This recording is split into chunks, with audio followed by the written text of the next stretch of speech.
I am really glad that you asked me this question because it made me sit and think. Did some white person hurt me? Like, who hurt me to the point that I would have the audacity to stand up for Black lives? Who hurt me? And then I figured it out. You asked me if I'm mad? Hell yeah, I'm mad.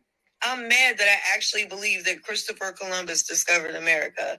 I'm mad that I actually believe that the Pilgrims and the Indians sat down together and had this beautiful meal and this peaceful camaraderie. I'm pissed off that I did not know the truth behind slavery and the transatlantic slave trade and all the horrific things that took place and the Clotilda and Cujo Lewis. I'm pissed off that I didn't know that. I'm angry that I didn't know about the deconstruction of Reconstruction, and the reason being that it was behind white supremacists. White supremacists did not like Black people becoming independent and on their own. So they had to bomb all their shit. I'm mad that I didn't know that until a few years ago.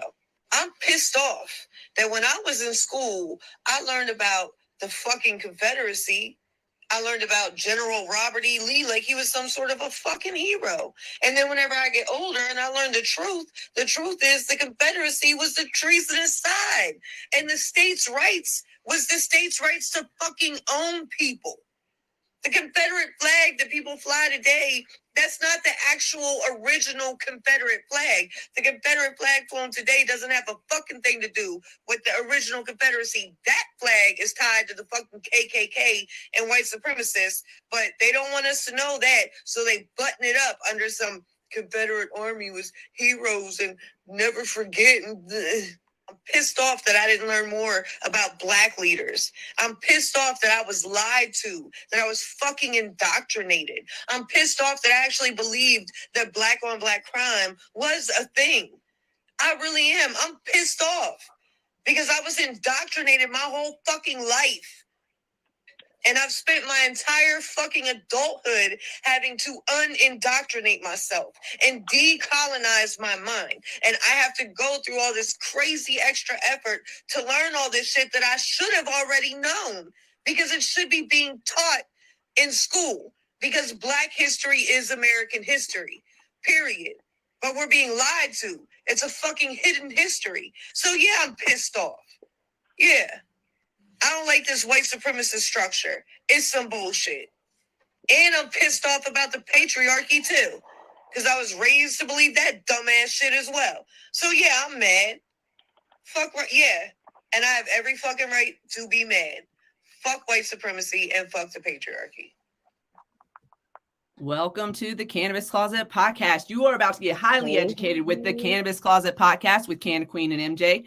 This is an adult content show with no limitations on subject, language, or actions. Opinions, views, and expressions may or may not be that of the hosts, their guests, and their subsidiaries. Please note that we are not medical physicians or attorneys, and information shared is based solely on our personal research and knowledge.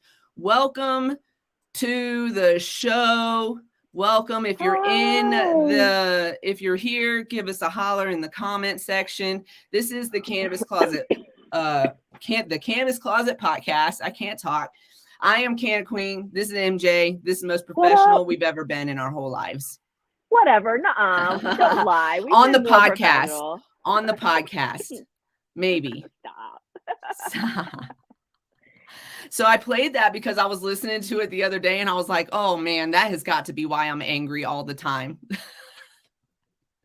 Like, I'm so mad that the losing side, that the losers wrote history. Like, how did the losers write history? That's not how it's supposed to work. That's not how it's supposed to work. And let me tell you why it worked that way here. It worked that way here because the people who were the winners in history also were racist bigots. And so right, I was like, they're just to the same bird. So they were like, just do the thing and you write whatever the fuck you want. We're gonna do the thing. Right? Maybe a little bit. Well, they've always, whether it's politics or what, it doesn't matter. What's up, Daryl? Really just comes down to they're both sides. They're the same side. Yes, They're yes. just for themselves. It's all for I themselves. do the same thing you do, but this is my side and my version, and so I'm gonna say it's better, or I'm Yeah. gonna say I'm the winner, or So I always laugh when people are like, the Bible says. I'm like, but that is the King James Version Bible. That is someone's version of history, y'all. Yeah, And there's it so says much. it right there. There's so much I want to talk about in that realm all the time. I just want to be like, because it all connects together. Like, there's a story I have today in our history segment about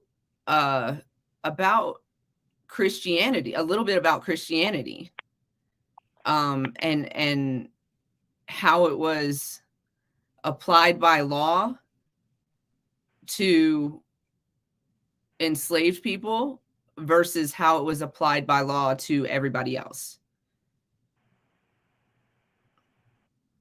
Like, anyways, so I want to introduce our guests because I feel like we're going to still go through our segments. We are super prepared today. We're still going to go through all of our segments and everything, but I would love to hear their opinions and flavor on the subject matter. So we're going to bring in Cheryl. Do you want me to call you Veoshi? Because I will. You can. It don't matter. Cheryl and Veoshi. Clements. Yeah. They are super entrepreneurs. We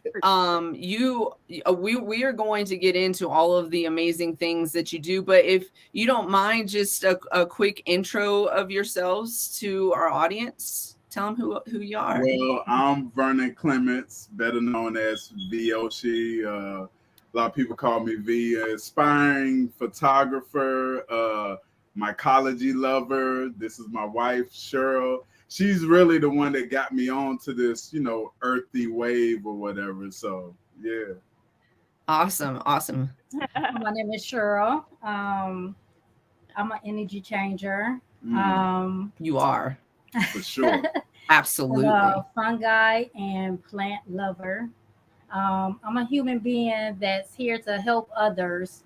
And we just starting with our families first. Mm-hmm. I love it. And you're so incredibly brilliant. Like there's so much that you know so much about. Anyways, Yeah. we're gonna get into it for sure. We're here to spread it. Yeah. So welcome to the show. We're just going to go through our segments, and while some of our regulars are probably going to come through soon, and everybody starts kind of stacking up. So we're just going to start at the beginning of our show notes. So the first one that actually I put this outside of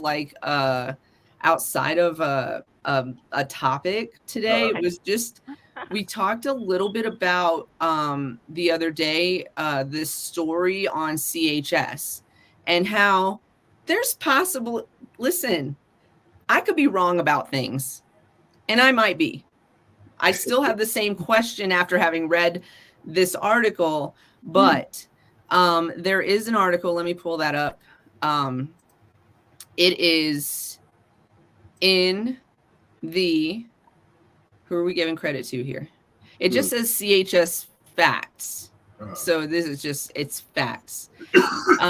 And the reason I said I might be wrong is because actually Dr. Ethan Russo has something to say about this, and he is backing that CHS, cannabis hyperemesis. Am I saying that right? Hyperemesis. Okay. Syndrome, which is the symptoms are nausea and vomiting, and just kind of irritability, heaviness in the limbs, fatigue, and then overall you just don't feel well, and the only way to eliminate those symptoms, just as a quick, not a permanent remedy, but a quick remedy, is to take a hot bath or shower. That seems to calm the general symptoms of CHS. And also Benadryl could help, which is weird. My question, why are those two things of remedy of right? And then ceasing use of cannabis is also a remedy to something that they're saying cannabis causes this in a small portion of the population. And so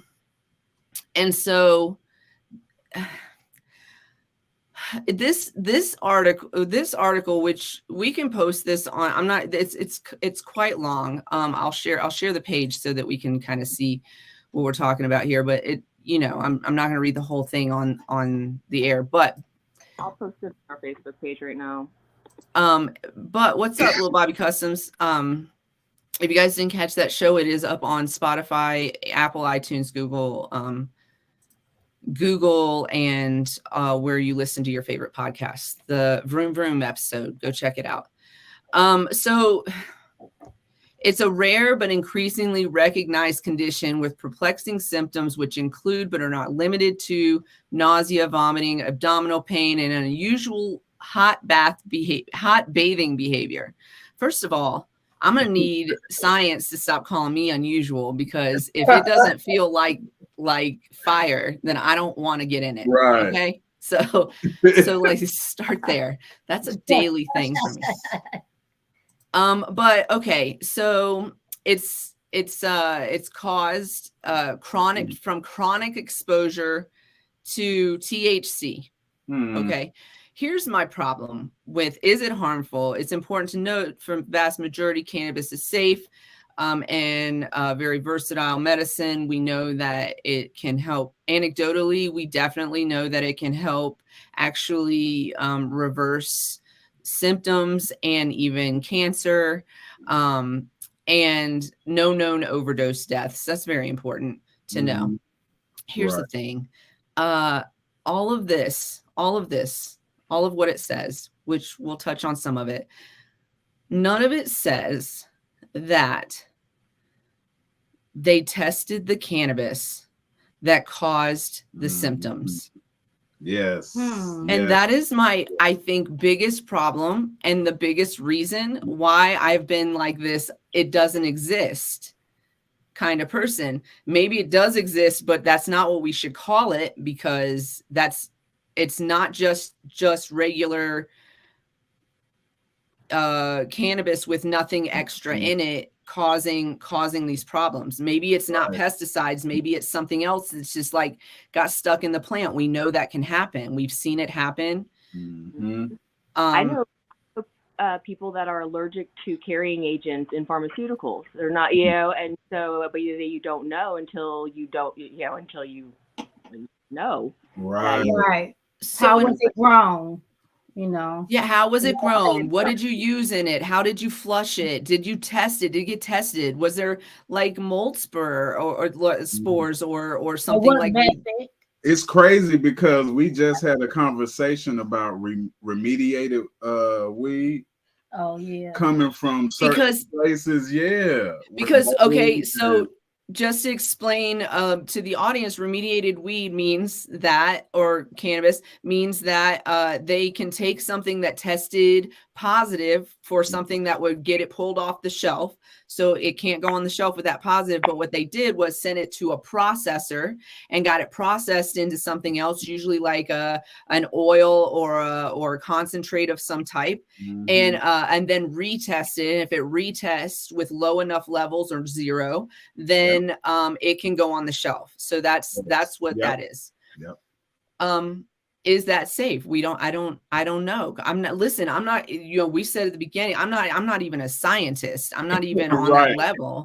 I'm a layman when it comes to these things. I'll admit that. I'll take that science and I'll turn it into something that everybody can understand. But when I think about it, and I think about all the symptoms of CHS are all things that cannabis actually treats. So there's that's number one. And then the fact that we don't even test the material? And also, why does it only happen when you smoke it? Right. That was my question too. Does this happen when we are consuming, other products? Is there? To my knowledge, it doesn't happen with like edible consumption or oil consumption. It is a smoker's issue. But what about if they using? Oh, go ahead. Sorry. Oh, go ahead. You can go ahead. What if the method that they're using? Because if they're vaping and they're using that, what they get from the dispensaries, the butane and the CO2, so I guess the accumulation of that, are they testing that? So why are they just, putting on cannabis? It's a lot of variables.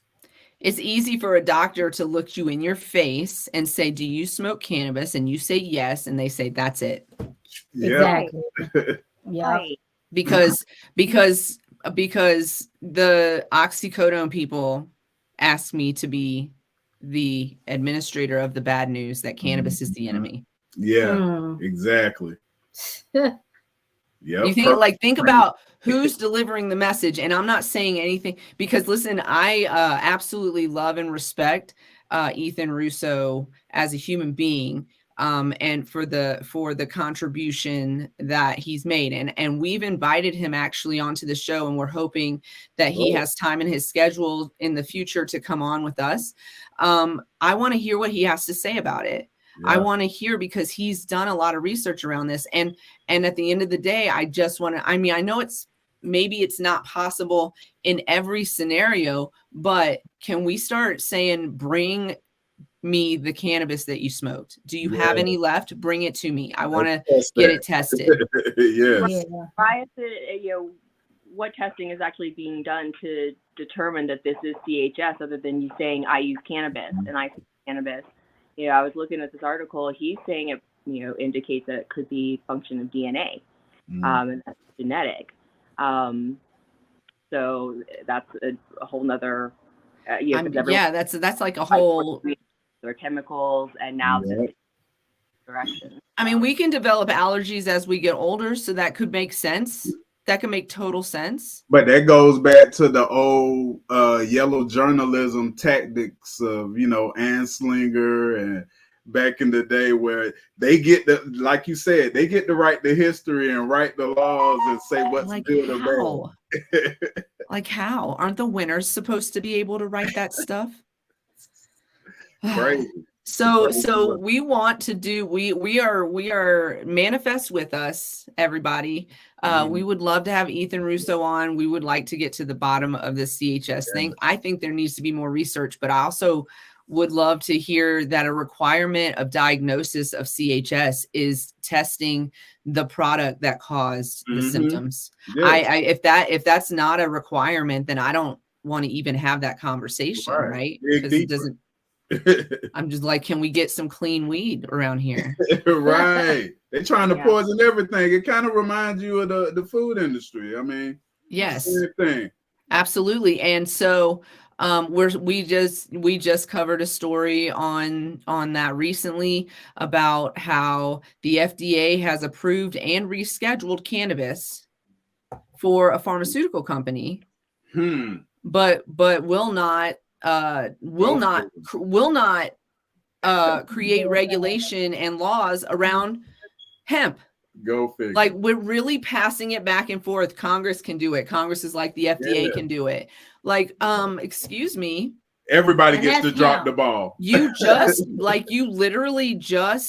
you just approved a medicinal product made out of cannabis on Schedule 5 for a pharmaceutical company with the same materials that we use in our local extraction in a legal state-run facility that is still federally Schedule 1. Good old lobbyist program. All you got to do is buy a politician.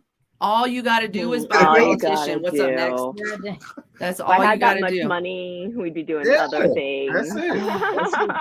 That's all you got to do. So much. So we've posted that story on our Facebook. You can take a look at it and see, tell us what you think in the comments. I am mad about something actually different. That's not the thing I'm mad about today. I'm mad about this. Listen, I know that we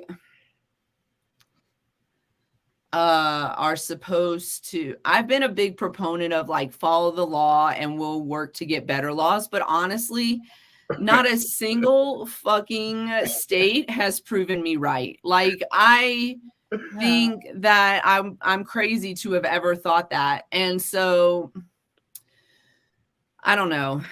You want to keep your license. You don't want to lose the thousands of dollars that you've invested in your company. So that's why you should follow the laws like within your anyways. Okay. Right. So here's the story. Let me share this one too. I'll go ahead and share it. I shared this on my Instagram, just a little blurb of it. So you've seen the headline most likely. Let me see. Here we go. Nope, this one. Here it is.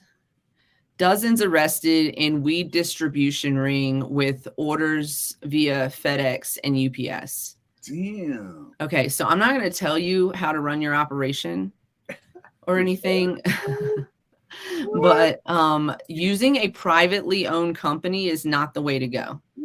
They absolutely do not need a warrant to search any of the materials that you send through FedEx and UPS, as long as they have the company's cooperation, which the company's going to cooperate. Yeah. So, because you know why? Because you didn't include them in your money-making scheme. Right. You got too. They would have shut up about it if you had included them. Okay, so authorities shut down an illegal distribution operation, providing prompt delivery of weed and edibles. I love that High Times is still using slang in an article about something very serious. Right.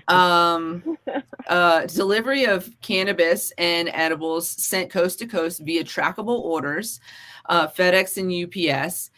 Cannabis and they used it second time. Good job. Cannabis and edibles were delivered right to customers' doorsteps, in some cases through a slot in the door. So they had like a delivery, like pickup area, and you could go and like you had a code or whatever. 24 defendants arrested in the operation. They're facing some pretty serious charges. Life imprisonment. You guys, life imprisonment for cannabis while people are making while the government, you can't make money better than the government, or they're going to put you in jail for the rest of your life. That's trash. They'll make their money off you. They will get their money off of you. They will put you into their political prison system.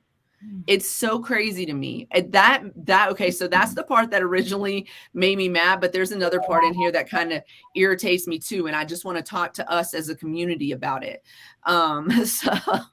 So according to a press release, 24 people were arrested for a smuggling operation, a legal product in most states.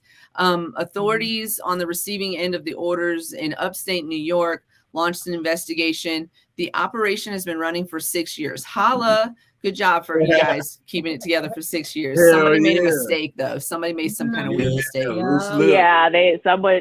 Here, this part right here. Okay, this is a 99 count indictment. Yes, that irritates me. Between 2016 to June of 2022. This part right here. Can we talk about this? Dwight A. Singletary II, aka Nut. That's your nickname. Nut. That's your nickname. Listen, if you're doing some shit like this, I'm gonna need you to do better. I'm gonna need you to do better. Stop being one of us and representing yourself with letting people call you that. Don't let people call you that. So one time while I was in my A school, which y'all were in the Navy. You know it. And I was also in the Navy. And when I was in my specialty school, we had to, every night we had like a curfew or whatever. I was like, what did I get myself into? Because I was like 24 years old with a fucking curfew. And I was just like, and like alcohol limitations and dress codes and all this. It was weird to me. I was like, I don't know if I can conform. But there was a kid that was also in a school. He was like, just like right behind me, like a unit behind me or whatever. And he was like this little scrawny, we all look like this when we come in. First of all, we're all this little scrawny ass little, like, yeah, we're these scrawny ass little kids. And so it was like, he was like an MASN, right? Okay. So, or maybe he was like, I don't know. Anyways, he was just a scrawny little kid. And his last name was Nut, spelled just like that, N-U-T-T. And one of the older and actually more seasoned, he was seaman Nut. he was a petty officer, and he was a cross rate. So he was a seasoned Navy person, and this kid, and he gave this kid an order that every time that his name was called in muster, that he had to scream at the top of his lungs, "I am what I bust, petty officer." The worst. The worst. The worst. I'm so glad I didn't get hazed. I'm so glad. People looked at my face and were afraid to haze me, I think. And so that's fine. I got hazed because I was wearing red running shoes when I came. Well, yeah, like I don't know what the fuck I was thinking. Oh man. But like, okay, so cannabis community, please, if you're doing something underground, understand the risk and also get a better nickname. Okay. That's the second thing that I'm upset about today. No, but seriously, like, why are we sending people to prison for the rest of their lives? For the rest of their lives for cannabis? Because we didn't pay your taxes, and we didn't follow your rules and regulations, and we found another way to make money that didn't include you. And so now you're going to take our whole lives away from us. That's what it is. You basically got to be rich to already get in the industry. Yes. Like, yes. It's inaccessible. Yeah. Corporate. That's exactly where it's at. It's in most states, it is completely inaccessible to run a business, a legal cannabis, regulated cannabis business. Yep. It is damn near impossible. Too much red tape. Too much, and too much oversight in a lot of places. So. And then no tax write-offs, like a right 280E law. Yeah, my most favorite part about this whole thing is that we can't easily bank. There are some banks that are starting to come around and stuff, but we can't easily find. Even our bank, we were just talking about this the other day. We had to jump through so many hoops just to get, and we work in hemp. We don't even work in a licensed industry. Like, you know what I'm saying? So that's crazy. So we had to jump through so many hoops, and it took us so long. It took us months to open our bank account. We were doing business, and we had checks we couldn't cash because we were like, what? We can't say no to checks. Like, right. Yeah, like what? So we had an interview with the bank, like with the person, and tell she had no idea. And you have to, and then I think we're supposed to notify them that our website is live. So. Oh yeah, we should probably do that so they can go check. But at least we got all the right stuff up there. They have for cannabis websites, even hemp, they have requirements of what you have to have on the page or on the website in order for it to be legal and you not to get audited. And not everybody knows that. We didn't. I mean, we had someone go through and audit, basically do a little review and say, okay, well, it looks great, but you need to do these things too. And and so we ponied up and got that done. So. Yeah. Oh, Speaking wow. of which, we got to get some of that Queen Kitty though. Yes, Yeah. yes. Yeah. We want you to put this in your Yeah. mouth. Yes, we do. We do. We absolutely do. Yeah, I want to try. Oh, yes. These are our. Get some of that. We have Nearly Naked. We have Ooh. Lemon Kiss, and we have Bubblegum Burst. And we're talking about a new flavor this year, so hopefully we'll have it on board this year very soon. Oh, yeah. Tax season is looking nice. So might be able to get some new inventory. So get better nicknames, everybody. They gave a rundown of all the nicknames too. They you see did. that part in the section. Yeah. Daz, Dillinger, and Nut. And Yeah, they gave a whole thing. Where did the picture go? Did it get deleted? Oh no. The picture of all of the I took it from Marion's page of all of the inventions. It was on here and now it's gone. Oh no, I smallened it. Oh, I didn't see that. Oh, okay. I made it well, small. It's on a small page. Where'd it go? I don't know where it went. Anyways, I would love to share it. I'll grab it. Yeah, I'll grab it. Okay. We'll keep on talking. Perfect. So talk about the peanut butter. The bubble gum is everything. Woo, woo, woo, woo. yeah, that sounds tasty. So I don't know. I read this in the comment section and then I did not follow up on it. So but I feel like this person said this with such confidence that I believed her.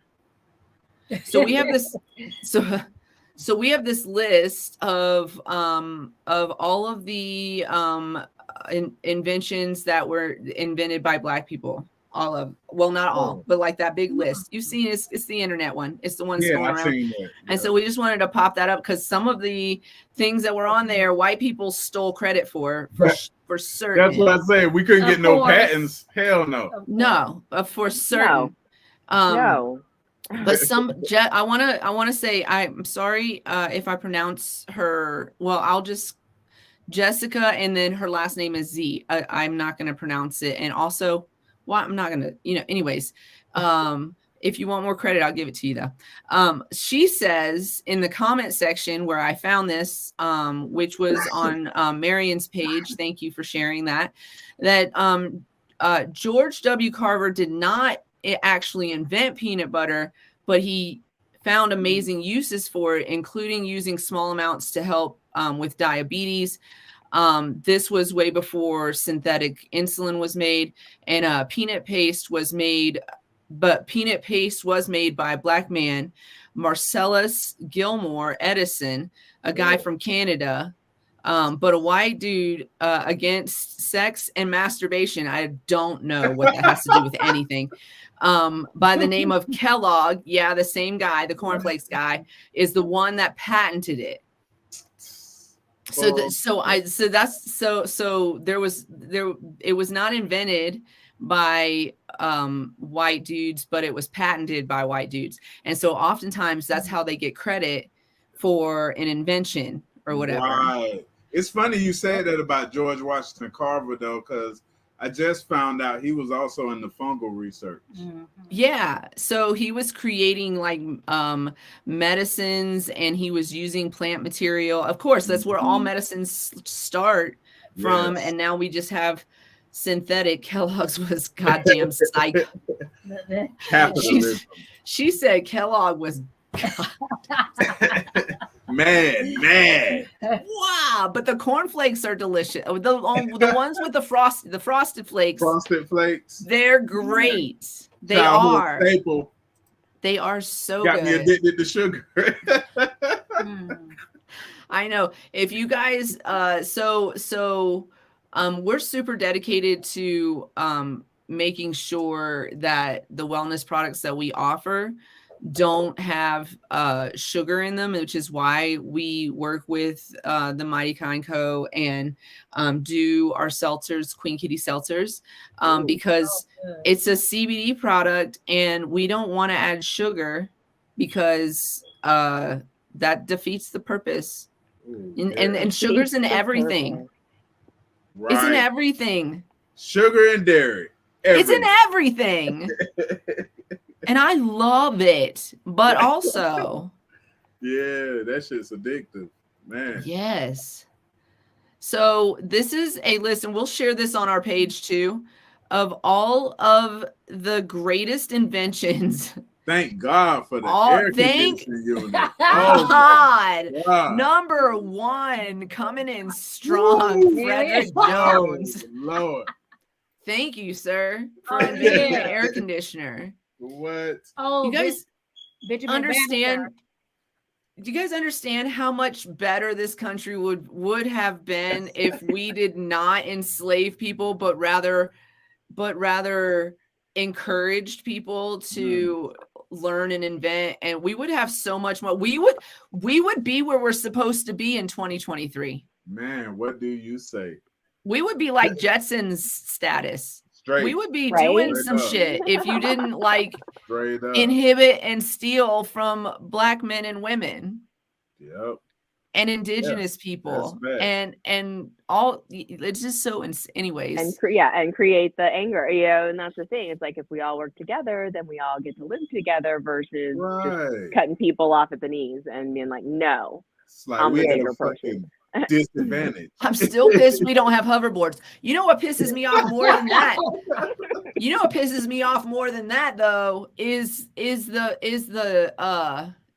fact that there's a product that claims it's a hoverboard and it is not a hoverboard. No, there's nothing like Back to the Future 2. No, I was No. like, hoverboard. No, it's on the ground. It don't Right. hover off of nothing. False advertising. It's not hovering. And listen, Michael J. Fox would like to disagree with you. Yes. Hoverboard.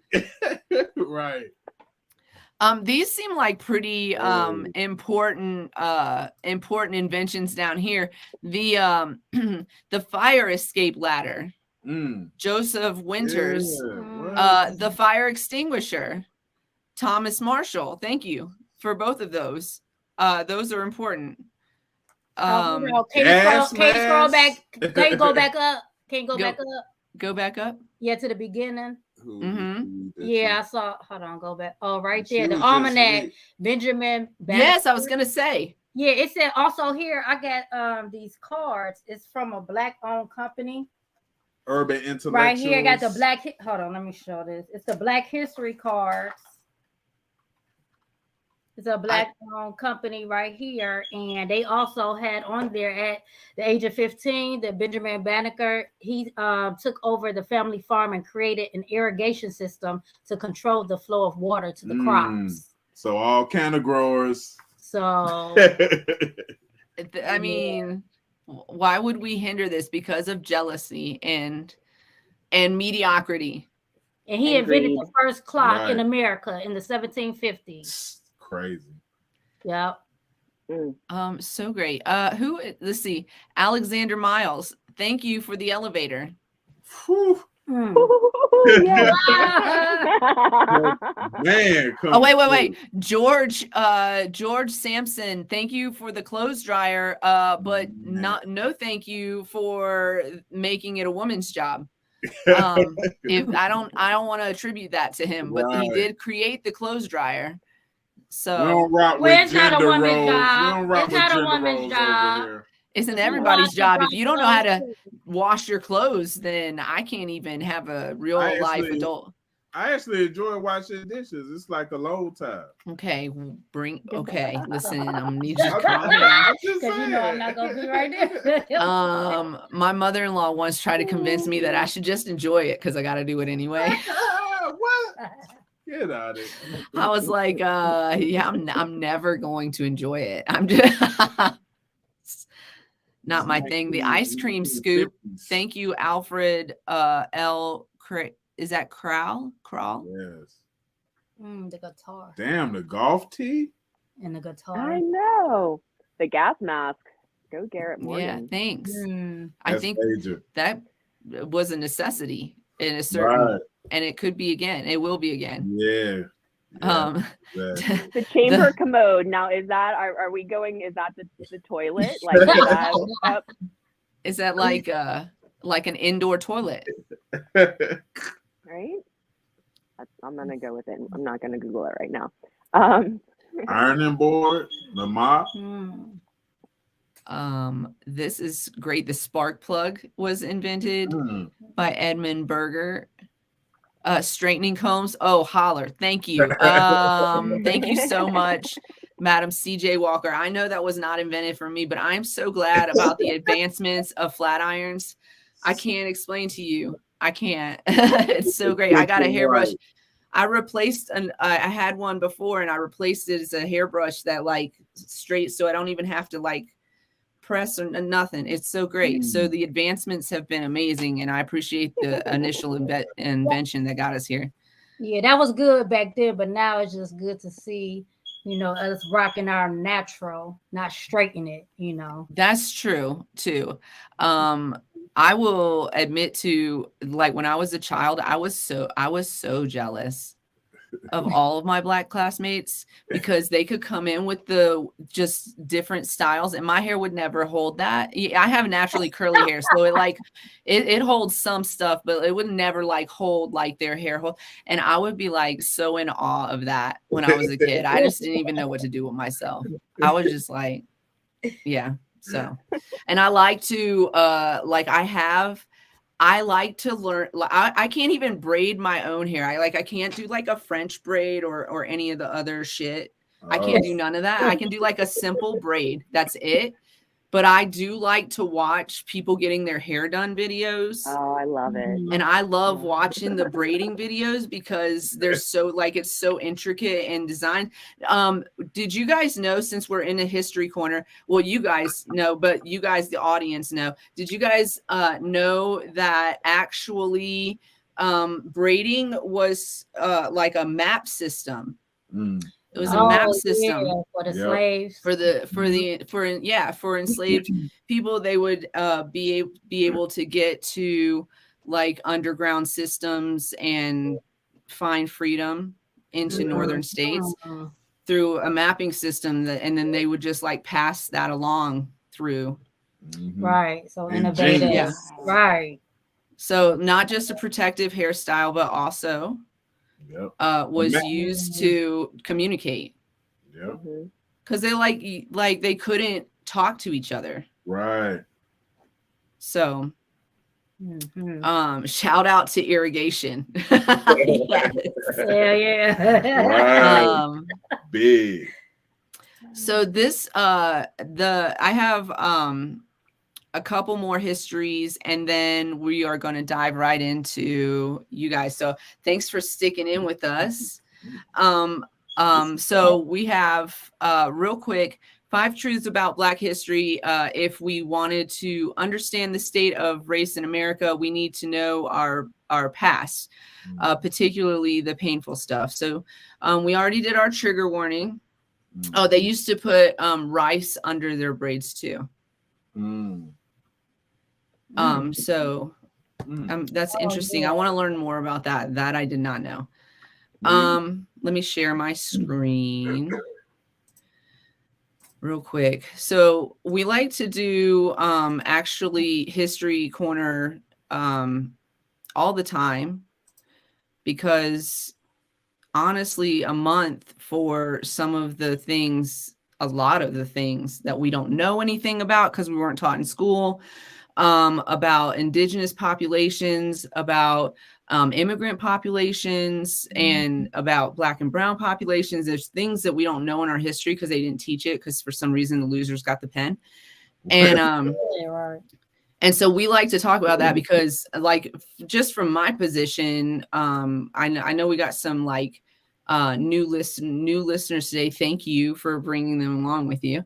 But just from my point of view, like, there's nothing that I'm ever going to be able to experience the same as my friends and family who are people of color. But the least I can do is educate myself and others about our actual history and talk about it, and make sure that it's not just like a month-long celebration, but it's like everyday conversation. Because gotta live this shit. Yeah, because there's nothing I can do to change the past of what my ancestors have done. There's nothing I can do to change that. What I can do is be smart about it and make sure that I understand what really happened and share that with others as well. So that's what we're doing. And we had some really interesting stories. And then I went on Reddit and I got lost there. And that's kind of what happened today. This kind of what happened today is I got lost on Reddit and then I was like, this one's good. This one's good. Let's talk about everything. So again, we have this in the show notes and we'll make sure that we share it with you guys on our Facebook and when we post the show on the podcast platforms as well. So we've talked about this kind of in this whole corner that America was founded on white supremacy. The first enslaved humans arrived here in 1619, and between then and 1865, Virginia passed more than 130 slave statutes to regulate the ownership of Black people. A 1662 law made all children of enslaved mothers slaves, regardless of the father's race or status, so that rape by white slave masters couldn't create a free child. Like they were dedicated to the craft, you guys.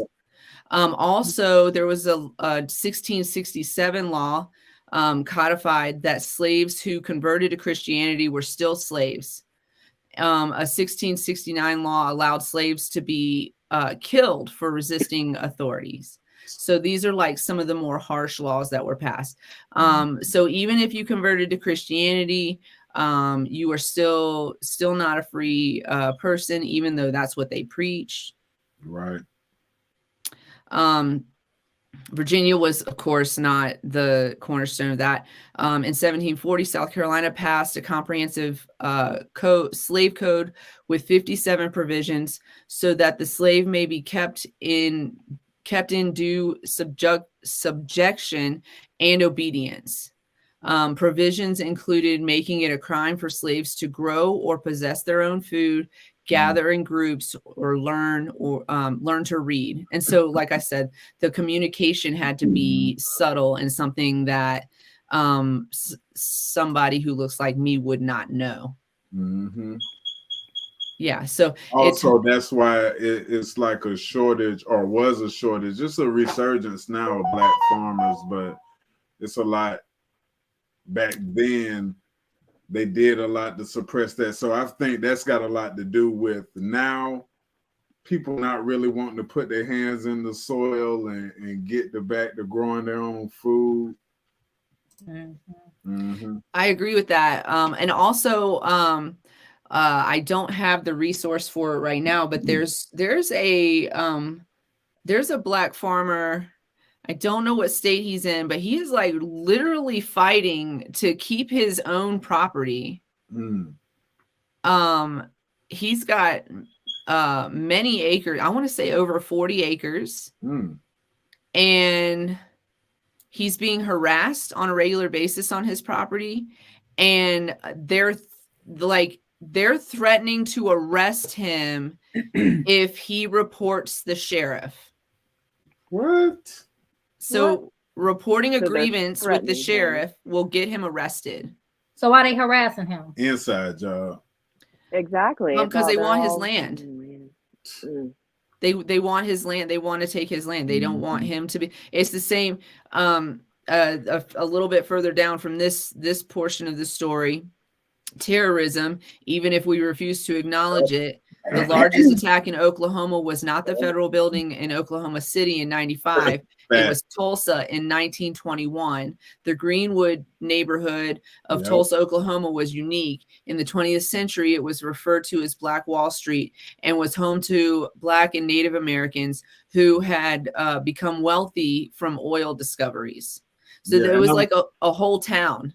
I'm glad they actually said neighborhood too, because a lot of people like to just smother it down to just a block, but it was more than just there was everything going on there. You could get anything you needed there. You could get anything you needed there. I grew up outside of Tulsa and did not know anything about this. This was not taught. That's crazy. And and I lived. Tulsa was the next biggest city to where I lived, and my sister and I, we didn't find this out until adulthood that this existed, that this was history. And crazy, right? And so, can I tell y'all, if you look anything like me and your children look anything like me, they are not too young to learn this, because children, Black and brown children, indigenous children, don't get to ignore that this happens, that this has happened, and that it continues to happen. They have to start learning about racism immediately, and so should your children. Yep, same shit. It's just covert now. it's yeah. So yeah, this happened, and it's not the only city that was burned to the ground. Right. It is the most publicized, but it is not the only city that had successful Black and brown businesses get burned to the ground in acts of terrorism. Let's see. The dead estimated at 100. The city is quiet. So let's talk about that. We had a war fought for slavery. Research conducted by the Southern Poverty Law Center in 2017 shows that our schools are failing to teach the truth about African enslavement. Only 8% of high school seniors surveyed can identify slavery as a central cause of the Civil War. That's crazy. That's insane. 68% don't know that it took a constitutional amendment to formally end slavery. And fewer than 1 in 4 students, that's 22%, can correctly identify how provisions in the Constitution gave advantages to slaveholders.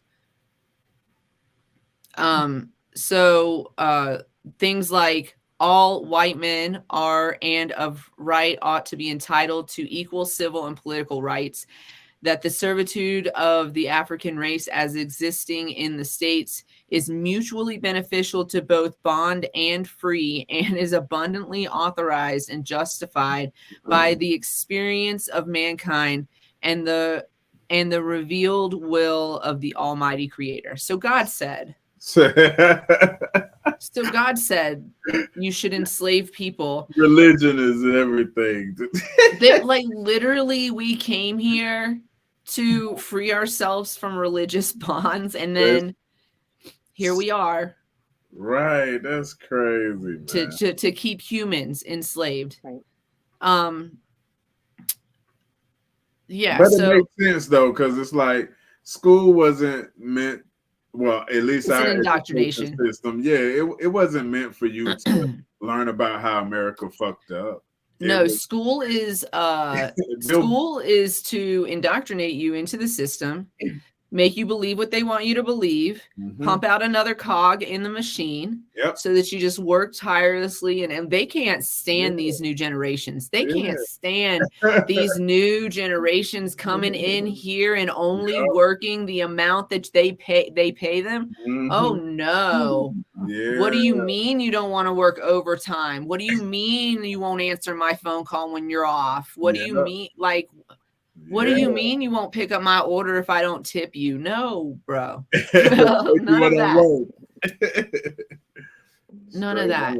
They hate it.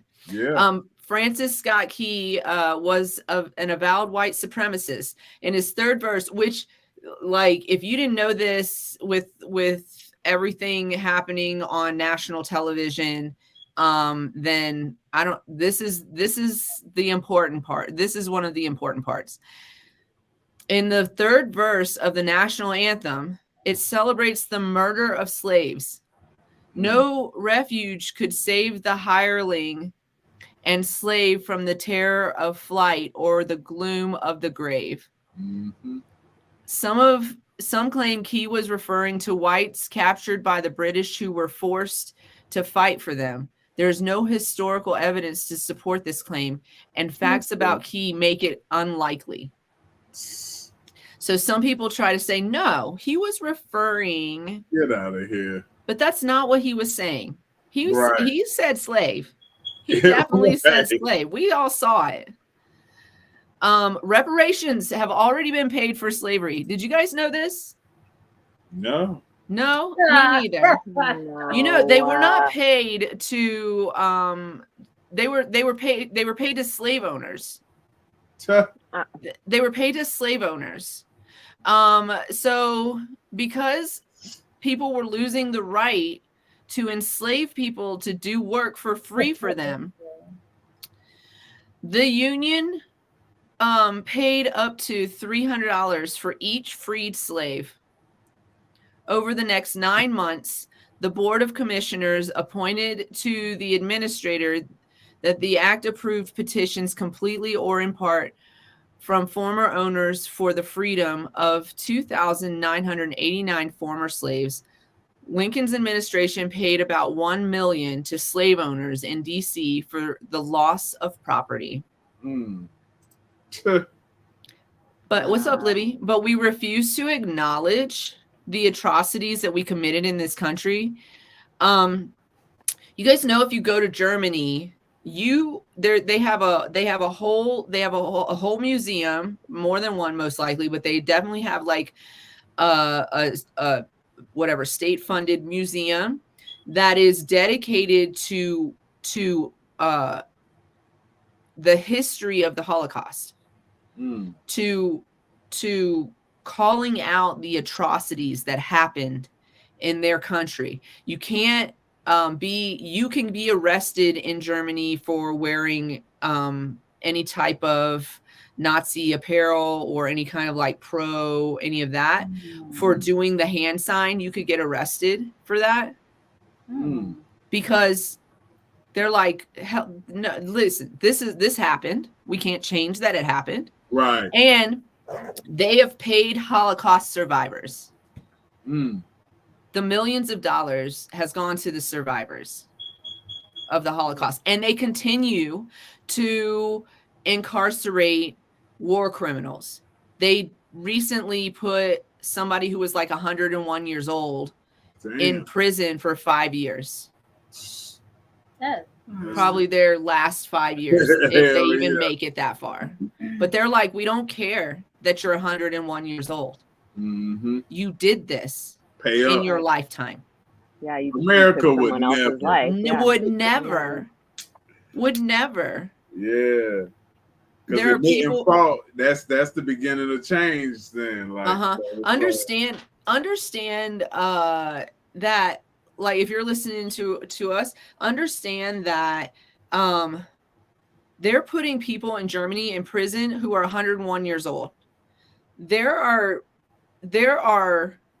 great grandmothers who are not, they may be pushing like 90s, maybe, but even younger than that, like younger people who have experienced Jim Crow laws, people like that are still like living now today and breathing, and like youngish people, not like gone, like, you know, still have their stories and still that experience Jim Crow laws, that experience segregation, that even still experience being enslaved or like are a generation removed from an enslaved relative. Yep. And we won't do anything about it here. We won't do anything about it. We won't even give the courtesy of equitable treatment to people who are young people now. So why would we ever acknowledge something we did? It's the past. Get over it. Pull yourself up by the bootstrap. Because they can't get over it if it's not even changing. You know, like if it's still happening, it's still happening. Exactly. And then the last history corner I have is a women's history, but also Black history, little story that I found. Better Homes and Gardens. Thank you. And it is about food. I was like, let's end this on a positive note. What kind of food you talking about if it's positive? Yeah. So This is 4 incredible Black women who changed America's food history. Ooh. So again, I was in a rabbit hole in Reddit, and this is one of the articles that it threw me towards. So we have celebrity chef Lena Richard, 1892 to 1950. She defied the odds stacked against her as a Black woman in the Jim Crow South to become one of America's first celebrity chefs and the first African American to host her own TV show, cooking show, 14 years before Julia Child made her debut. What? She's known nationally as the best Creole chef in New Orleans. She ran a catering company, an international frozen food company, and a series of restaurants where whites and Blacks bucked segregation laws to eat her famous gumbo under one roof. She also opened a cooking school to help members of the local Black community command higher wages in the culinary industry. I made a commentary to this. It's a very generalized commentary, but I made this comment the other day that white culture is very me. And that is, I think, a little bit embedded into American culture on some level as well. Right. But I always notice that when my friends who actually have a culture and who have a history to look back at, to talk about, that's not just white people. I mean, I don't feel like we really have culture. We have traditions and things like that, but like as far as culture is concerned, we could say European culture, but not really, because we're not Europeans. Right. And so anyways, but I noticed that a lot of my friends who are from indigenous communities, Black and brown communities, when they make it, they also do something for the community they just came from. And white people don't do that so often. Like when we make it, we're just like, peace, bitches. I just like, nice knowing you. I'm not poor anymore. Like you know? So like, yeah, she makes it right in a space where she's not supposed to make it, statistically speaking. Man. And she says, you know what? I'm gonna make sure that others in my community have this skill or have availability to get this skill. Right. And I think that's pretty fine odds. Yeah. Yeah, that's pretty freaking community oriented. I love it. I think it's where we our history. Yes. So it's like, okay, we make it and we know how we've been limited and how hard it is for us to come up when we have the same skills and more, than others, so it's like when, we do make it, yes, we're supposed to help others. You're supposed to. And, it's not even a color thing either, It's like if anybody need help and you can help them, right? Help them. It don't matter if they Black, white, exactly. It don't matter, Right. But I will say that, and I'm not talking about our audience because I know y'all are way better than that. But I will say that even people from like poor white communities, they get their comeuppance and then they forget that they're from a poor community. Not everybody, obviously it's a very big generalization, but I just noticed that it's something, I was saying I like to watch people getting their hair done and getting their hair braided and everything.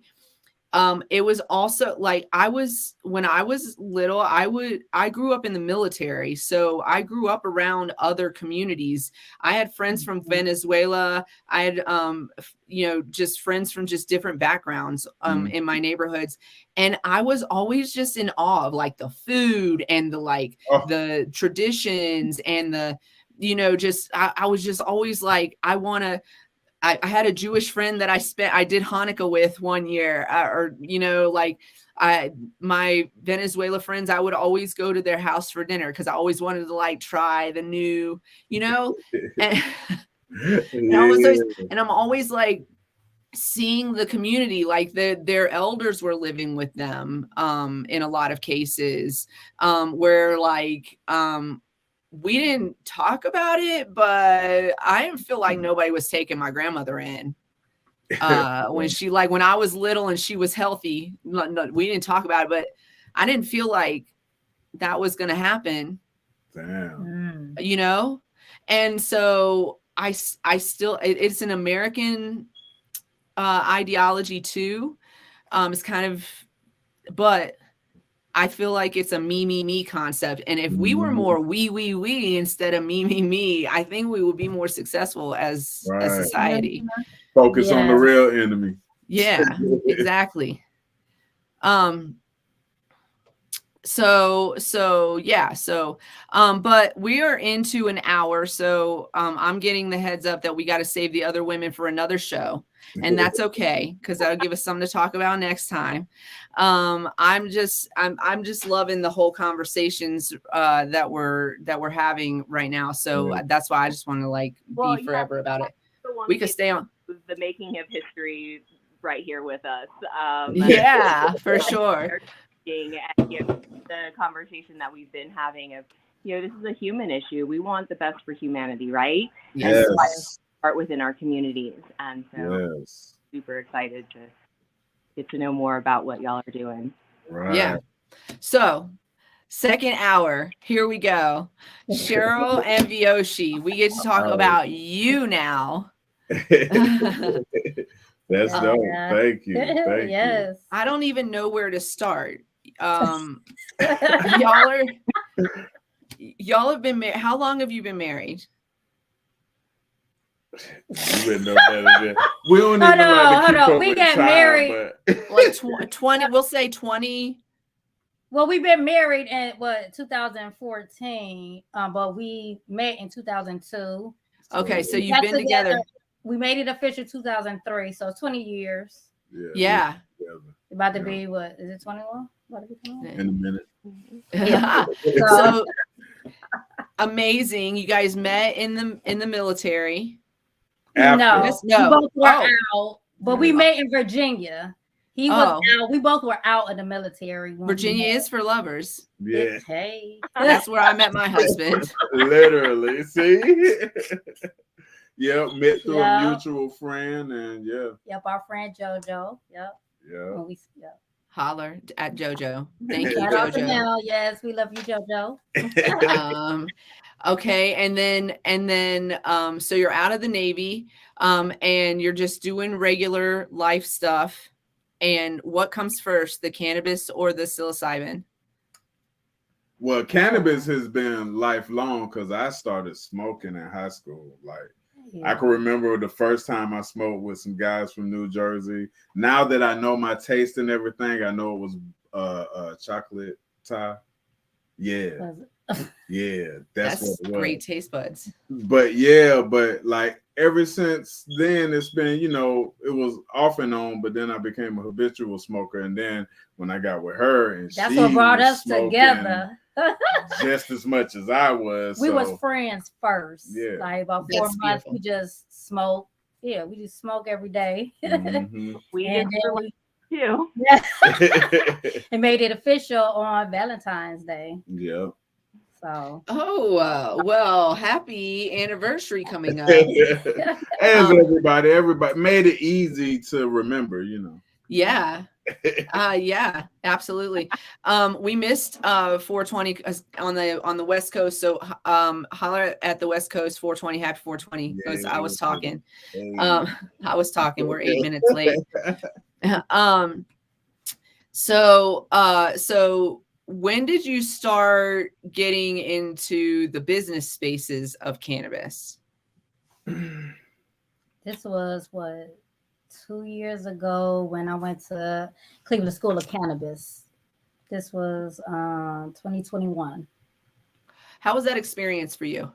What kind of program was it? Well, I first went into cannabis horticulture. I got that certificate, and then I went back and went for independent hemp and CBD comprehensive and got that certificate. Oh, it was great. all the teachers. It's just like, laid back, and you learn a lot. Right. The law and policy, learned a lot in that class. Horticulture, cultivation, business, Yep. cooking, the extraction. Okay. So I learned it's a lot. That's amazing.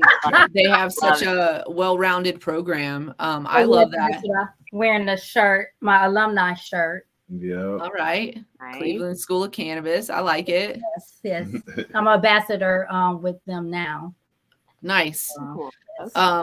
I'm glad that you enjoyed that experience, because we really do believe in education, and I'm glad that there's people out there doing it the right way, because it should be a course that you can take, like courses you can take. It's not just you can't learn everything in an hour, you guys. You can't learn anything. No. Or off YouTube. Yeah, it's a lot of work that goes into it. And then just to grow apart, like each stage, a lot of people, it's not easy. Can't nobody just easily, just grow cannabis and think they can have, Right. a good, you're going to have mids. You're going to have mids. You'll have something. But you you'll have something, but not a week, Yeah. So when I was in Greece, I was dating a guy, and he smoked. And I was very anti at the time. I smoked before I came in, but then I was in the Navy. So whatever. Whatever. MA2. But he smoked, and he was rolling up one day, and he had whatever you could get in Greece, or his friends. And he threw a seed into, like, I had thought that I was going to get a Christmas tree and then like keep it forever. That didn't happen. So the pot was on the back porch. The tree was gone, and he just threw this seed into the dirt. And then it was like the rainy season. So every day it would like dump rain. And then by noon, the rain would be gone. The sun would be out. It was amazing. Oh, perfect conditions. Exactly. And I had no idea, because I never went out on that back porch. I never went out there.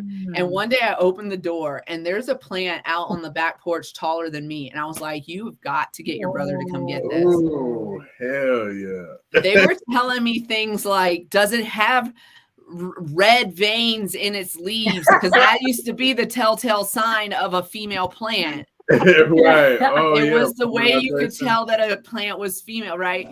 And so I was like, I don't fucking know, but I do know that I could get kicked the fuck out of the Navy for this. So I'm gonna need you to come get this damn plant before my landlord's like, what's this in Greek? However he's gonna say that. It was in that living soil. Oh man, it loved it. It loved it. It loved it. And because I was in a foreign country too, so like the dirt and the soil was all like nutrient rich, and like all of the food was from the garden, and it was great. Listen, word of advice to anybody that can hear my voice and is overseas for whatever reason. It's beautiful that you get to eat out every day and walk around your city and enjoy your life and be beautiful and tan. Okay. When you get back to the United States, what I'm going to have to ask you not to do is continue that, because I came back and I thought, I'm just going to continue my lifestyle the way that I did in Greece. Yeah. But all of the food here is processed food. And it's really gross on your gut. And so I was eating that food, and I was so lethargic. I gained a lot of weight in a short amount of time. I had to buy new pants. It was crazy. So I just learned other countries have smaller refrigerators. They don't even store as much food as we do. It's like we got a hoarder mentality, man. It's a little bit of a culture shock to go to a foreign country and see that they got mini fridges in the kitchen. Yes.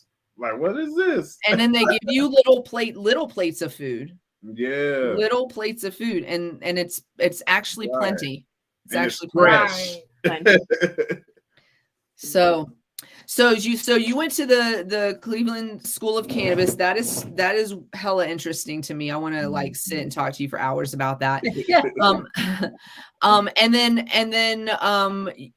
and then you kind of branched off. Was it like right after, or I don't know, you kind of branched off into mushrooms recently? Yes. As well. Hand in hand. They're companion crops. They're companions. Yes, one and the same. Mushrooms Sorry. make you understand life. Like if you could understand the life cycle of a mushroom, you could understand life and purpose. I believe. But I believe you believe, because you are a believer in your product. I love your status updates when you're on a little mushy trip. Yes. When I'm on it, I don't want to touch the phone. Yeah, I want to be. Yeah. I sometimes people think I'm sleeping, but I'm not. I'm just closing my eyes because the visuals are better in here. Like they're just they're just better. I can hear everything that's happening around me right now, you know. Yeah. And I see y'all in Colorado, they just recently passed, right? Yeah, so it's decriminalized, and it's looking like there might be a sales option. I think that's what we voted for recently. Okay.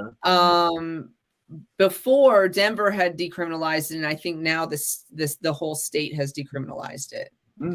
We'll actually have to do a show on that, because we haven't, full disclosure, we haven't read the law on that, but I do know that it was it did pass on the last ballot. So what got you into growing mushrooms? Did you took classes for cannabis? Did you do something similar, like get a mentor or something like that for learning about mushrooms, or did you just jump right into that on your own? Well, no, we didn't get a mentor. We actually just started the self-taught. Okay. We took it first, and then we do the gourmets, eat those, so we was interested in that because we was interested in growing our own food, period. And we're vegans, and so oyster mushrooms is our meat alternative to fried chicken, to steak. And so our first time growing the lion's mane, that was our first time eating it. And so that's like our version of seafood. Okay. Yeah, so you can do and also steak and chicken too. So however you coming to your house. Yeah. Not to mention, I recently learned about too a vitamin D3 and psilocybin, along with lion's mane stack for nerve growth factor increase. Okay. So it's all kind of things, man. Once you learn about fungi, and then like understanding that your gut is really your first brain. Yes. Really think about it. If you have stomach cramps or anything, what can you possibly do work-wise? Like really, it's a sin. It's your core. Exactly. It's your whole core. You don't want to do nothing if your stomach hurts. So your gut health is that's number one, and that goes along with not only psilocybin but the gourmet and the medicinal. Like we working on extracts as we speak. Like we got some dried out lion's mane, and its use and prevention from Alzheimer's disease and things like memory lapse. So yeah, I've been reading some about that. I feel like psilocybin in general, but mushrooms in general too, are going to go the way of cannabis. Yes. Where we're going to see, we're starting to see medicinal uses, and not just in the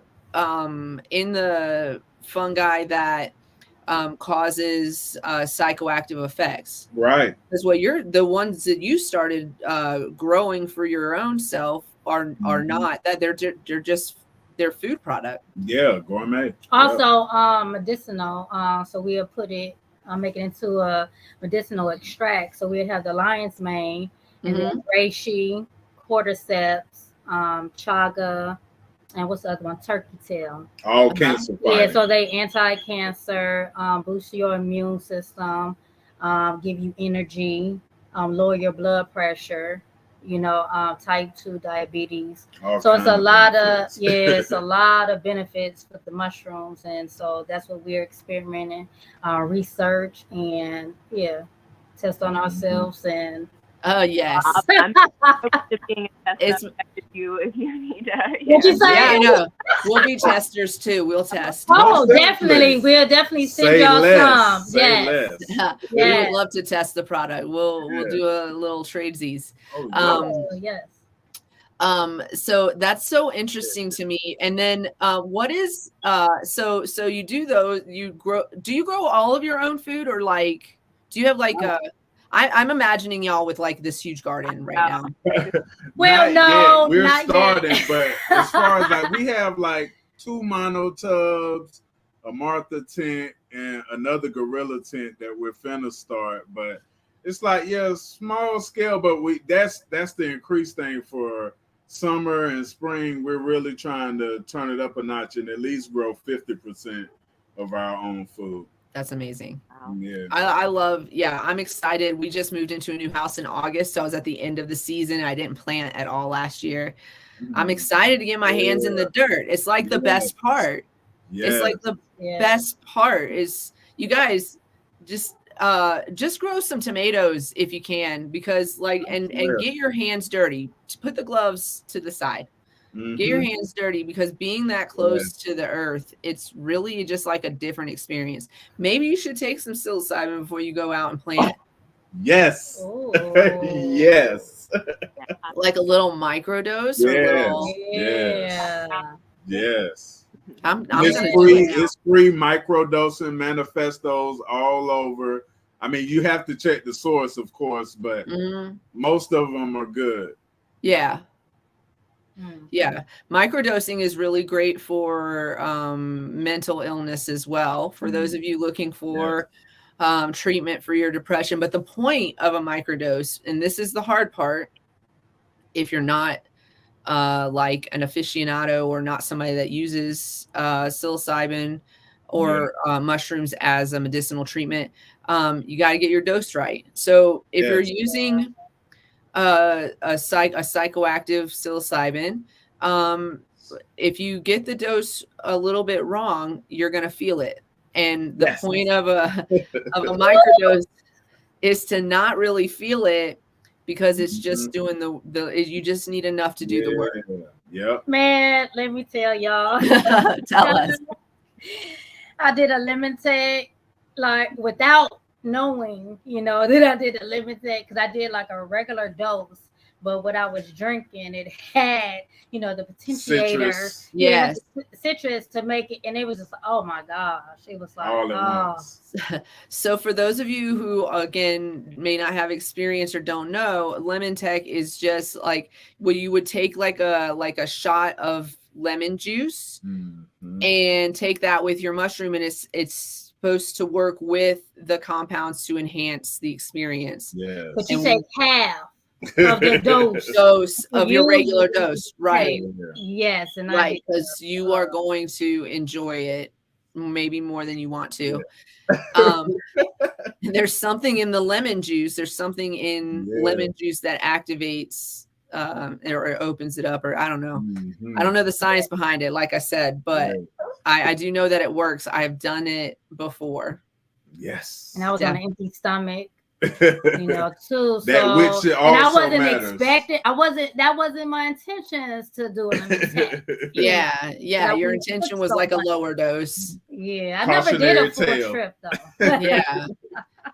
Some people literally kind of leave this realm, like leave their bodily realm, and experience like out of body experiences, experience other beings, I guess.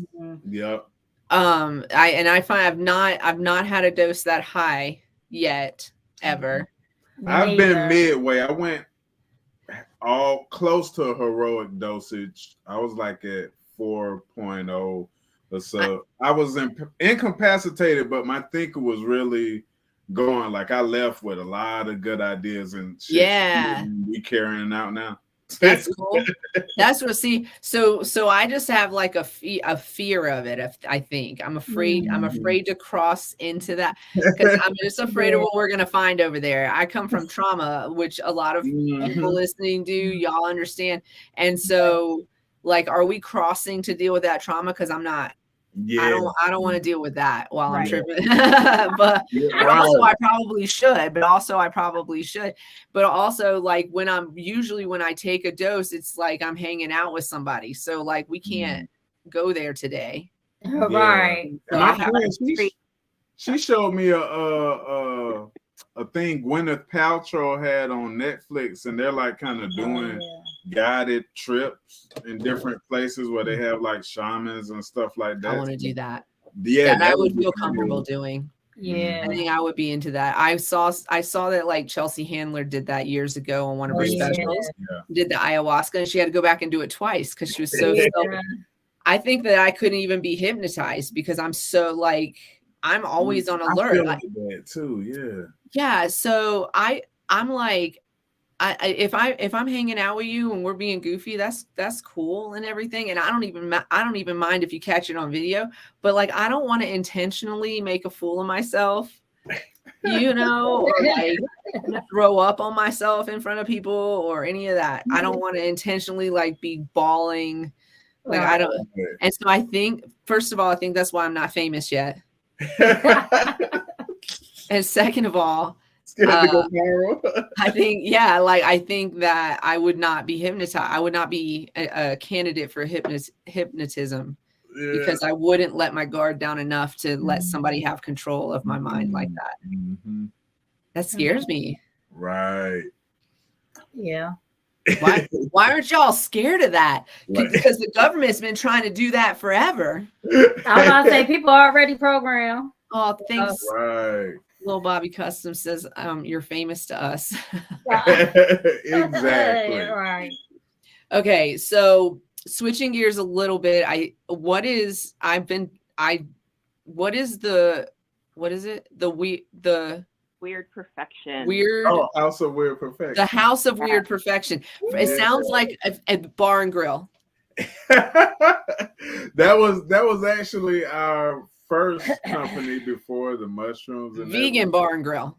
That's a good idea. That's a nice sound for a food truck too. Huh? Yeah. So I'm just trademarked on this show by them, so y'all can't take it. That's them. That's theirs. If I see any of y'all out there, we're calling the attorney. Head hunting, right?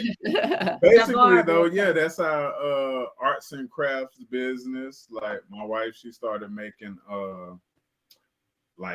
earrings and necklace pieces, and I started making shoe charms, like basically laser engraving, things like that. And you have a 3D printer too, right? Yeah. We gotta get that back cranking, but we're trying to. What's really happening is like our love for mycology is consuming everything, so we're learning how to do things different. So whereas we would just 3D print anything, now we're thinking about platforms for our mushroom blocks. Yeah, that we plan on making. Just to utilize it. Yeah. Having all of our business be cohesive with because definitely people would buy that. Yeah. Make it an art project. You're not just growing your food. You still got some art in the house. No, I love that you have a million ideas. You make tennis shoes? You make shoes? Well, we have a course that we purchased, and we haven't took the course. Yes, we got all the supplies and stuff, but we just haven't, been able to get to that. So you just. I love this. You're like, I want to learn to make tennis shoes, so I'm gonna take this course. Vegan shoes. Because we got the Jordan course. What was that? What was this? You remember the name? Oh yeah, the shoe surgeon course where he teach people how to make the Jordans, and so we wanted to make vegan Jordans. But it all goes with the mushrooms and sustainability. Yeah. Because we're trying to make shoes out of hemp, and now we see because that's on brand. Yeah, they're making flower pots out of old mycelium. So it's like so much use that you can put the things, man. Yeah, so trying to decrease that footprint. Yes. Yep. Yeah. Yes. Mm-hmm. Useful and reusable things. I'm so excited about the tennis shoes. They're regenerative farming. I want to be. I can't wait to, because I know you're gonna take pictures and keep us up to date on it, because also you're a photographer. Yes. Also, my other passion. That's what I'm really getting into though. Like I'm honing into the mycology side of photography as well. So we setting up getting areas together, setting up foraging trips. So then I could. So you're gonna teach people to find the right mushrooms. Yeah. Oh yeah. We got classes lined up. If you don't know what the right mushrooms are, do not go by yourself foraging for mushrooms. No. You could die. Yeah.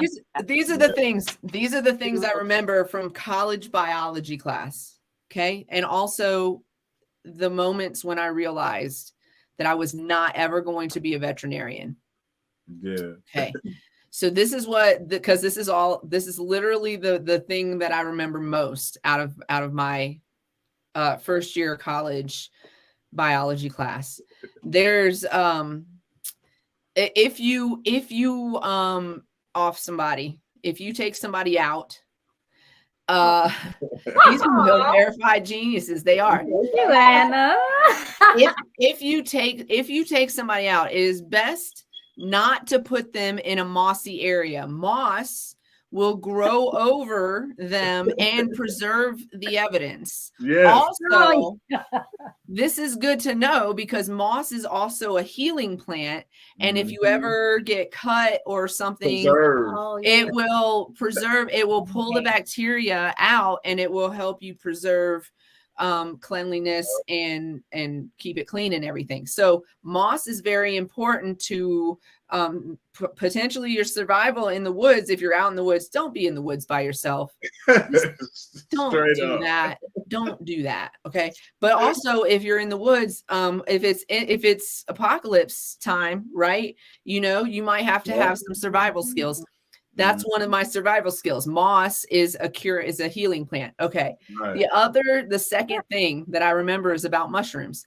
There's a mushroom that looks exactly like a white button mushroom. The one you buy in the grocery store looks exactly like the white button mushroom, except, and I don't remember the name of this mushroom, it will kill you in 20 minutes. It will shut down every single one of your organs. And I was like, what if you put it on pizza? So I was my biology teacher, and he was like, don't bury them in moss. And I was like, you're right. Distinctive traits. Yeah. But you would have to get a full organ transplant within 20 minutes of eating this beautiful creature. Yeah. It's only like out of 1.5 million fungi species, it's only been like 700,000 discovered.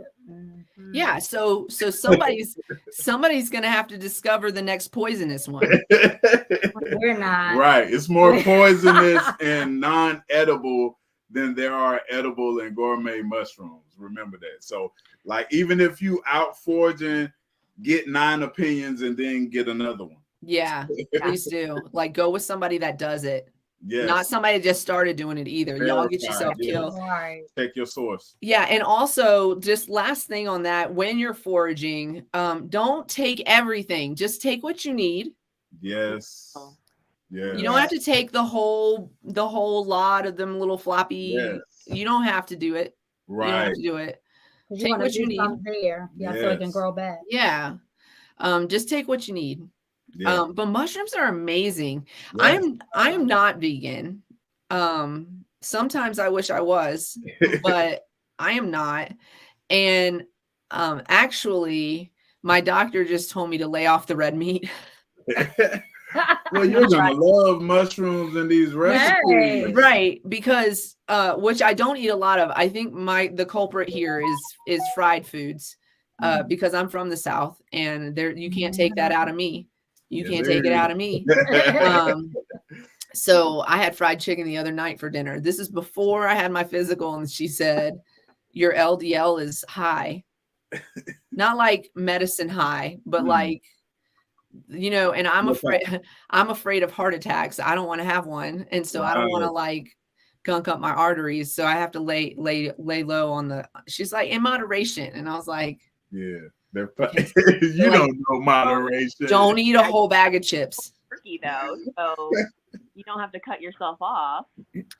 Yeah, but you know who I live with, so right. I probably bought my last bag of chips on the road. I probably It's alternatives to everything. Yeah, but you know, I'm from the South too, Georgia to be exact, and like that's where a lot of that mushroom thing came from, because we tried the gourmets and stuff first. It's like I had to find that replacement for fried chicken and things that, like, I'm a flavor person, you know. Like, it gotta taste like it did then. Yeah. And once we got hooked onto this and started watching other people cook mushrooms in different ways and seeing they use this for chicken substitute, seafood, like all kind of things, it's like, I mean, I appreciate the health awareness of your veganism, because what I can't stand more than anything is somebody who's vegan who doesn't even eat vegetables.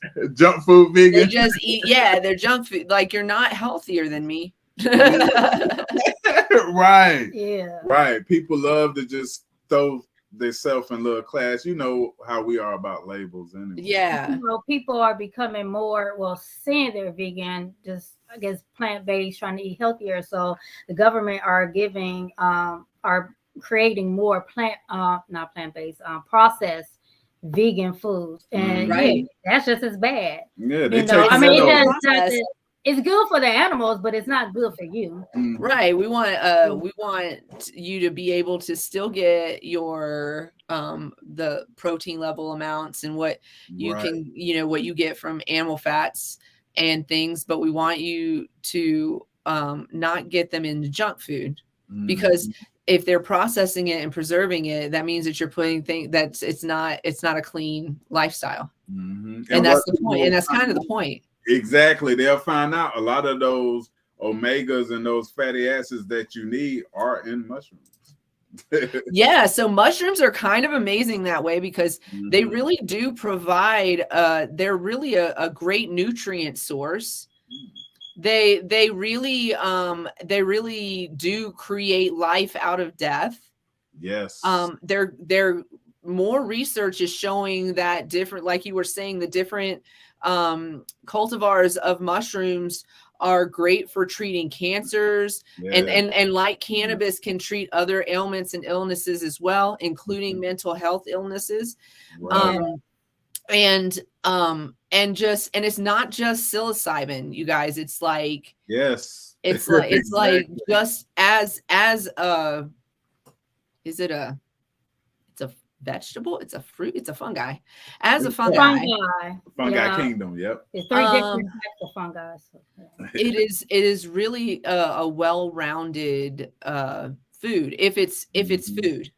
Also well-rounded assassin, but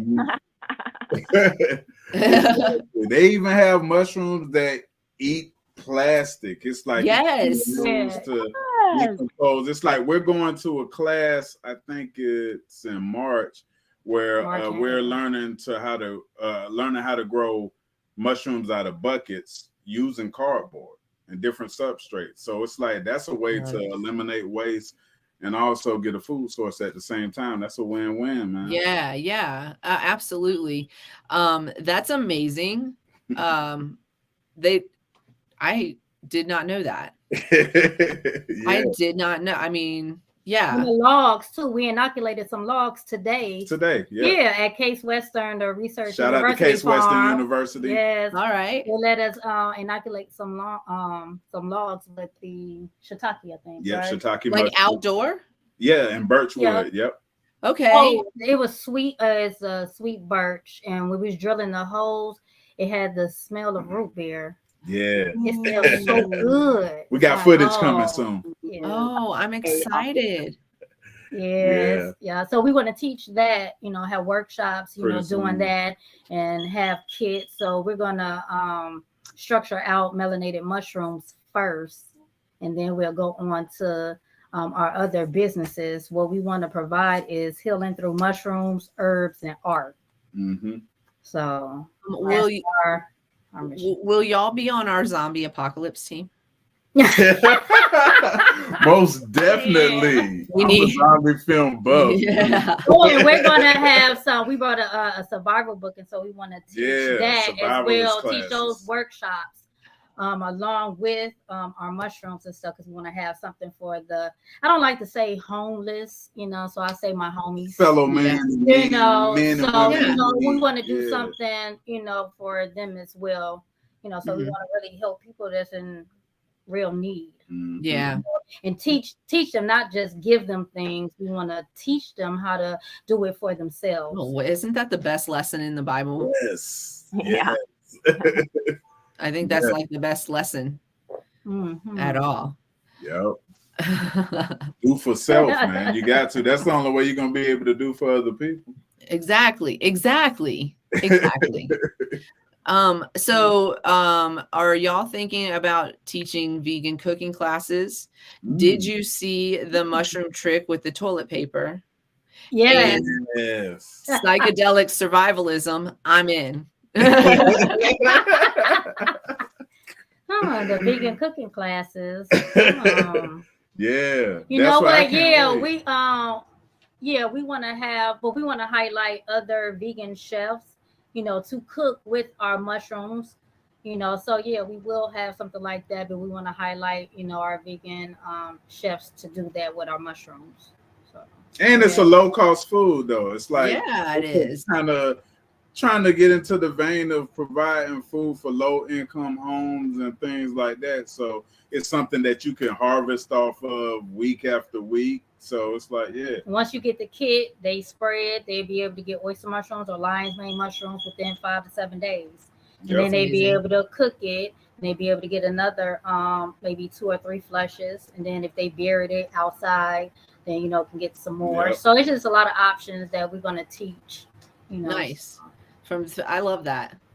From beginning to end. I don't know if you guys already have like platform stuff, but I would love to maybe sponsor that with CQ LLC. And give you a Zoom access or something like that. You maybe do it. That'd be dope. Yeah. So we can talk about that offline. But yeah, I think that would be so much fun to let's talk about it. Maybe we'll do some collabing. I love you guys so much. We love y'all too. This has been a long time coming. We've never met in person, but I'm like, everything you post is like, oh, yes. Yeah. I'm like, why? He posts. He's the post. You too, though. I'm getting used to, being more on social media. I'm a private person, so me doing it as business, I can come forth, more. So, but really, the mastermind. Yes. So much like it all. She has. We have a similar relationship, exactly. We love you too, Anna. Thank you, Anna. The energy you said what'd you say when you first came on? You said I'm an energy changer, and that is absolutely the truest thing I've ever heard. Like your energy is amazing. I like when you can feel somebody through computer vibes. It's crazy to me. I feel the need to say this to important people, and so I'm gonna say it to you. So Snoop Dogg and I are very good friends. He does not know that because we've never actually met. He's our good friend too. I was too. I'm just saying, energy changers. Hey, we manifestors too. You know what I'm saying? Like, I hope I'm wearing this coat that I have that I believe is going to change my life when I meet him. But yeah, so we're going to smoke together. We're going to do business together. We're all going to, with Snoop Dogg. And then one day I'm going to be able to afford a blunt roller. And that's what I want next. I aspire to. Oh, I have this one too. I got it for Christmas one year. It was like the best Christmas gift ever. Yeah. But our friend Amina, she has a website called High Maintenance Society. I just seen she got coming soon to her website. It's actually a grinder. Like you put the cone inside of the middle, and as you grind, it has the kind of go inside of the cone, and so when you take it out, all you have to do is tap it. I guess that's the next closest thing to buying a damn. Hey, tell her to make one that fits king palms, and we'll have a conversation about it. Because that's what I like. King palms. They're my favorite. They're my favorite. We what smoking on these karmas right now. Can we get a hemp wrap? Oh yeah, and then she's with sunflower space cake. Sunflowers, did you say sunflower space cakes? Oh yeah, because she do events and stuff with her, and I think they have the Cannator and stuff. Yeah. Okay. Oh, dope. That's dope. We would love to talk to you about that. We just do business on the air. We're just so before let's see. Let's look at the schedule. Let's see. I do want to pause for a moment to take a commercial break. This show is sponsored by CQ LLC. CQ LLC is a cannabis compliance and education company, www.cq-llc.com. We're certified to teach responsible vendor training in the state of Colorado. So if you need that for you or your staff, go ahead and give us a call, 970-426-5985. or customer service, cqllc@gmail.com. I check it every single day.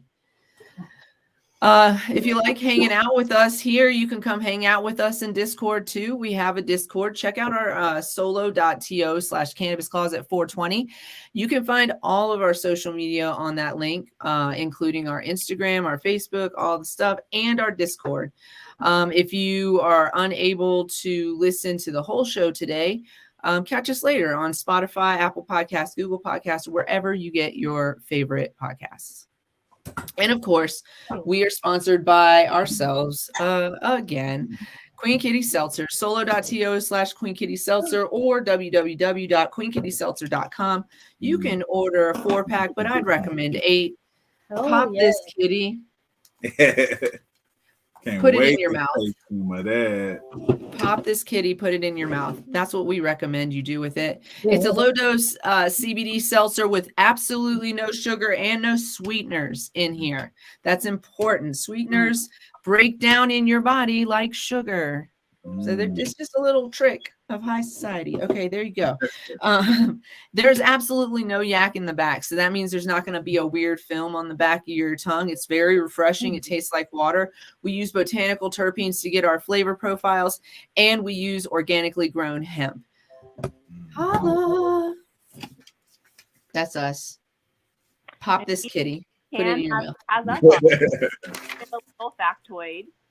Oh yeah, we have education. The closet, so you get to have a little bit of the closet. A little conversation with us, except we're the only ones talking.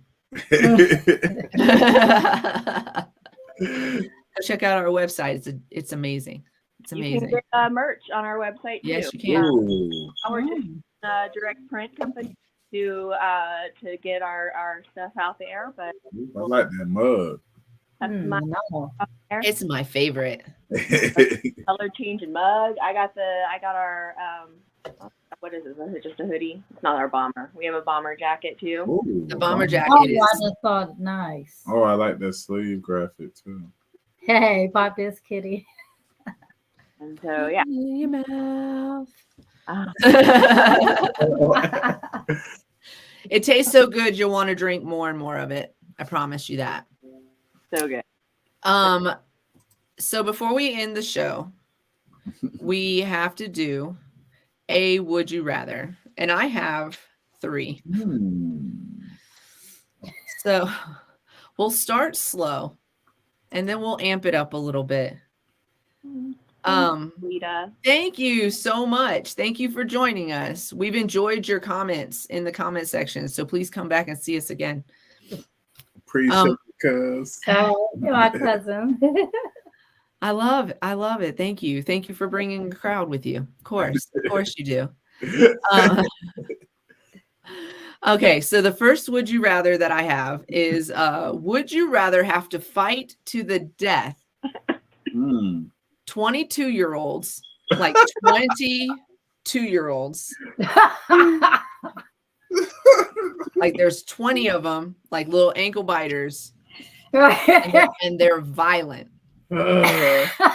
or 100-year-olds? Give me 100. Well, they're not gonna be moving too fast. I mean, I feel like there might be a few fit ones maybe still out there, but generally speaking, Jacqueline. it would be a little bit more exhausting because there's more of them. Yeah, you gotta. But the 2-year-old, they can walk and run and fight. They got a lot of energy. That's gonna be a tough one. And they'll slap the shit out of you and get away with it. And they like to bite. They will punch you. Yeah. Oh, but you know what? 100-year-old, they're not gonna have no teeth. Yeah, so most of them are gonna not have any teeth, and they had a long life. Brittle. Yeah. Maybe. It would be a good workout. I'm not an ageist. But I feel like I would have like a sword. Excalibur. I feel like there could be only one. I feel like the Highlander.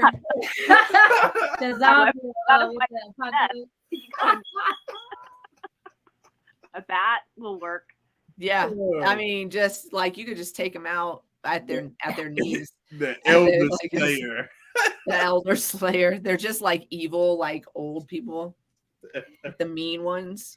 Yeah, I think I picked the old people. Yeah, I mean, no disrespect to our elders, but we love you. Yeah. we gotta see how them 2-year-olds are gonna turn out.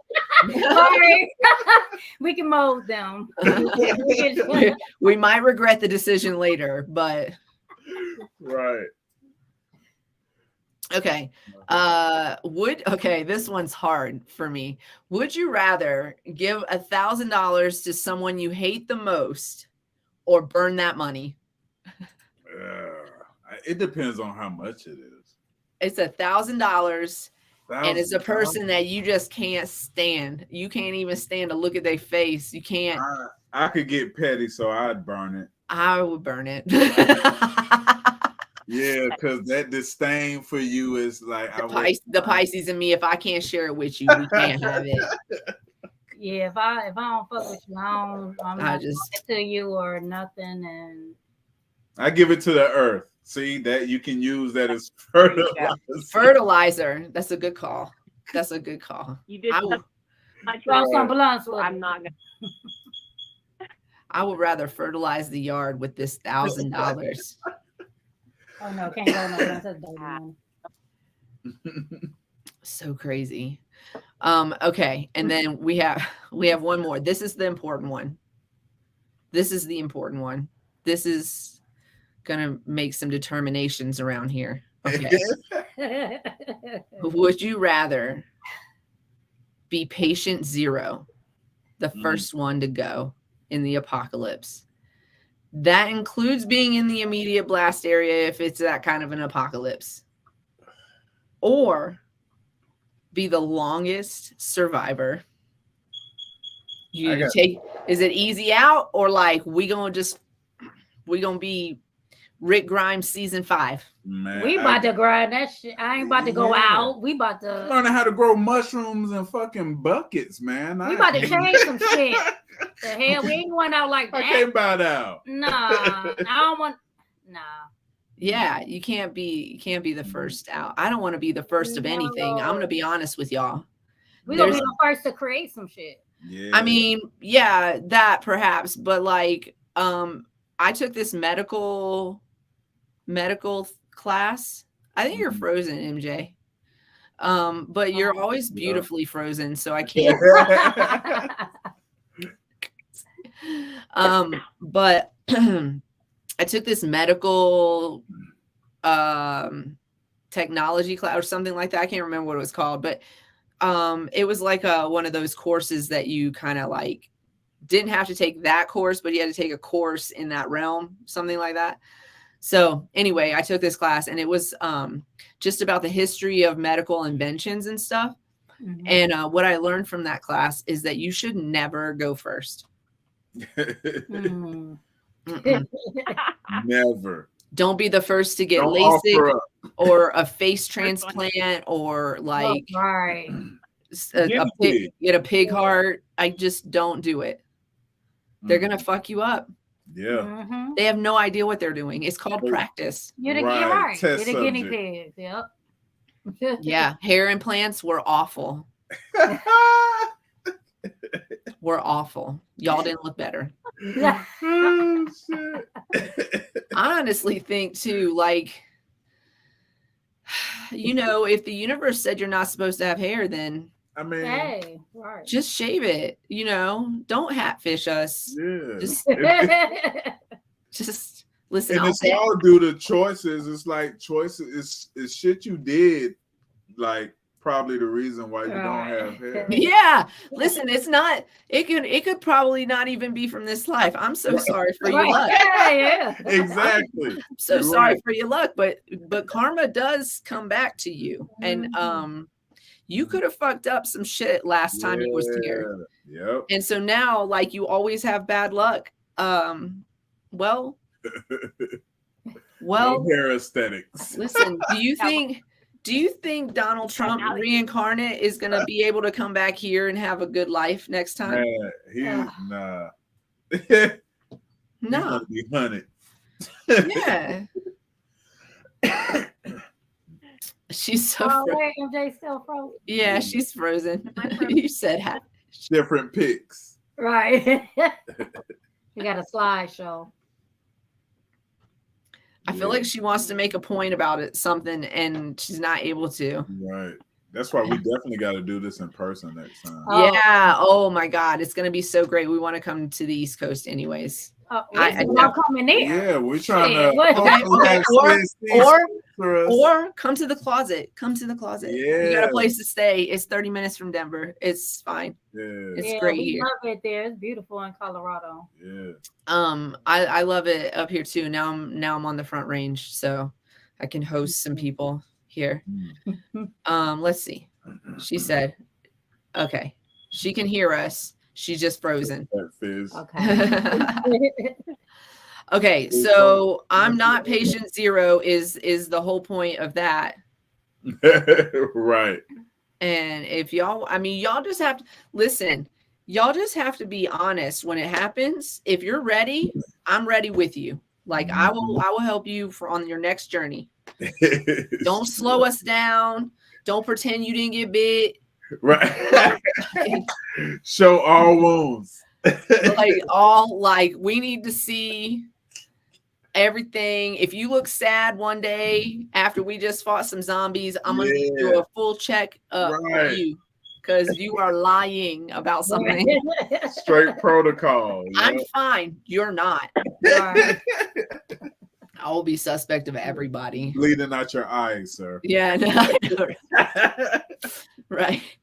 So I'm only in season 5 of The Walking Dead, but I'm fully addicted and was not a fan of Rick Grimes in the beginning so much. I get it, compassion, I got you, but we got to survive here. So right, something else. I'm like feeling Rick Grimes in season 5 right now. Like, I'm like, yes, be suspicious of everybody. If they did us wrong at all, we go back and we kill them all. Right. You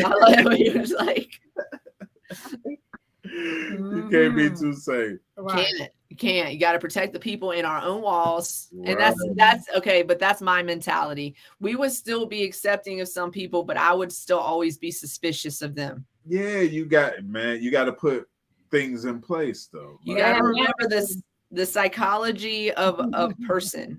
Yeah. Right. So, and group mentality is also very scary. Oh my goodness. Oh, she'll be back. Don't worry. She's just readjusting herself and trying to get a better. Hey, Okay, now I'm on my computer, so we'll see how long that lasts. The dice. Whoa, we only got a couple minutes. Oh, we're echoing. That's for certain. Let me turn this off. Yeah. Okay, cool. We always have a technical difficulty, so I'm not even like, I'm sorry I didn't prepare you for that, but Man, that's life. This happens to us. Part of our intro. Yeah, we should make it part of our intro. We're gonna probably have a technical difficulty during this show. That's part of life with growth and everything else. It happens. We are the most unprofessional podcast Very here today.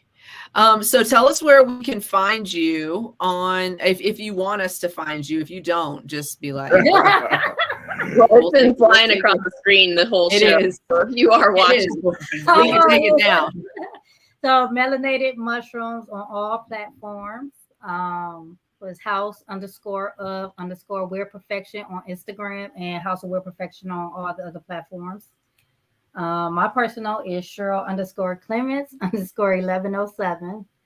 And mine is at veoshi on everything. TikTok, Instagram, Facebook, veoshi the Shinobi. And we also started a page together, just_us_1107 on all platforms. Showing our hobbies aside from mycology. Yeah. Okay. We showing examples of love and everything that we do. I'm following that page. So I'm gonna keep my eyes open. Thank for you. It. I love it. I want to definitely have you guys back on to talk more about what you're getting into, any new things that you're learning, and when you start making shoes, I want to be in the know about. I'm definite. I am like you're curious in this way that you're like in it and active in it, and I'm curious in this way, like just tell me about it. Tell me all about him. So yeah, with him. So yeah, we definitely let you know, and we definitely gonna let y'all know about once we do the tincture, the dual extract lion's mane tincture. Okay, y'all some. Because we're trying to get a CBD/mushroom blend thing. You know, we've talked about it. We've talked about it. Oh yes, we have. Yeah. So yeah. We would love to collab with you guys. You guys are doing wonderful, amazing things. You guys make sure that you're following them on social platforms to keep up with what's going on. I have to ask, where did you come up with, or did somebody else start calling you veoshi the Shinobi? What does that mean? Where's that from? I got that from high school. A friend of mine just started calling me veoshi for some reason. I don't know. But then I fell in love with anime and Dragon Ball Z. So then I started watching that. And then I learned about the Yasuki, which is the black samurai. So it kind of all blended together. Oh, I love it. That's my moniker now. I love it. It fits perfect. It fits perfect. I was like, what is his name? No, it's veoshi. It's veoshi. Don't let him start watching the anime or karate movies because he gonna think he's a ninja. I want us. Can you get it? Listen, if it's not on video, you know it didn't happen. That is the moniker. It's the moniker of our generation. If you didn't see it happen, it didn't happen. Right. It's not on film. Yep. I'm so glad social media did not exist when we were in. Right. What did you say? Yeah. I did a lot of stupid shit. Yeah. I would have been famous. You are not alone. If anybody ever caught any of that shit on video, I would have been famous.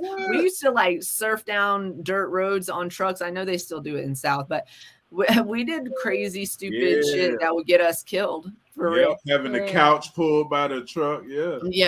We used to have bonfires in my front yard all the time. We had like 7 acres of land out in the middle of the woods. And my friends would bring spray cans to throw into the fire, essentially creating a bomb. You guys. That was fun though. Exploding spray cans. We were so stupid. The ones of us that survived were amazing. You both have been the most amazing guests. We've had such a great time. The audience loves you. loves you. You're definitely. Appreciate y'all, Thank man. you. We're gonna force you to come back. We're gonna make it happen. Anytime, yeah. Don't have to force at all. At all. What are we doing on Monday? Do we have a guest on Monday? I don't think. Yes, we should. Yes, Wiley. Right? Oh yeah, we have Wiley Price the fourth. Yes. Yes. Yes. Okay. Has he sent us? Okay, we'll talk about it. We're gonna have Wiley Price on. I have no idea what we're gonna talk about with him, but probably some of these cannabis laws and how they're working. I know he was paying attention to that before. He was part of our debate on Amendment 3, which we still don't agree with. But congratulations, Missouri, you have legal cannabis. You did it. Congratulations. People in your state are still being arrested and imprisoned for cannabis offenses.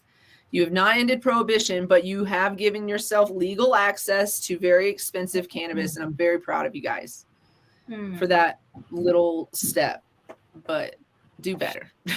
All right. Please. Just honor and not charge out the ask for it.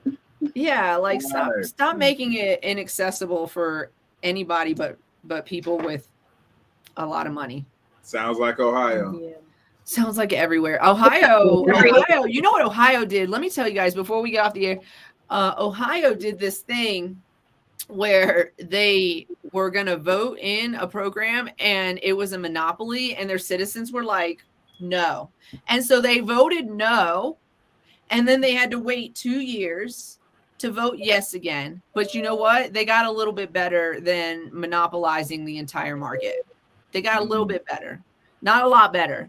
But they, you know what I'm saying? They like have the nuts. That's the theme of our show. Have the nuts to stand up and say no, and just continue and you know continue to work with your underground cultivators and processors. They're doing it all underground. You can do any of it underground. You can buy that equipment. You know, you got a pretty good underground market. You can use that to build your business and buy the equipment you need to make the processes that you want. And they're teaching classes about it. So, so we can all do it. We can all do it if we have the heart and the desire to do so. Yes. So we are Mondays and Wednesdays at 4:20 Mountain Standard Time. That is 5:20 Central. That is 6:20 on the East Coast, and it's 3:20 on the West Coast. As always, you guys, be nice to yourself, please. Put your mask on before assisting others. You cannot pour from an empty cup. That is real life. Yep. Cultivate love. Bring it to you because you deserve it. Manifest it. Manifest it. Yes. Before I hit the woo, there was a girl on TikTok today that said about this manifestation that she said it's not true, that we're fucking liars, that you can't say every single day that you're the luckiest person in the world and luck finds you. And she was like, I don't believe it. It didn't work for me today. But the first day I did it, when I said it to myself in the mirror and I didn't believe it, it didn't work for me. Oh, you got it. It didn't work because you thought you was lying to yourself in the mirror. That's a major component. That's what I've been getting into though. Like everything is a magnetic field. So Fago frequencies. It's like what you thinking about, that's what you attracting. So what you think, what you believe. It's not gonna happen in a day, you guys. If you start manifesting it today, give it 30 days. Say it every day. Believe in it. Believe in yourself because you deserve that. You deserve all the luck in the world. You deserve all of it. But you also have to do the work. You got to do the work. You got to do it. Help your ass. Abundance is there. It is deserved. It is our right. But you do have to cultivate it. Bring it to you. You know, believe in it. Believe in it. Water it. Yeah. Put your hands in the dirt, y'all. All right. Here we go. Woo woo. We'll see. Last one. We'll see you guys on Monday, and we will have a guest on Monday. So join us then. We'll put out all of the media and let you guys know what's going on. See you soon. Thanks for joining us. This was amazing.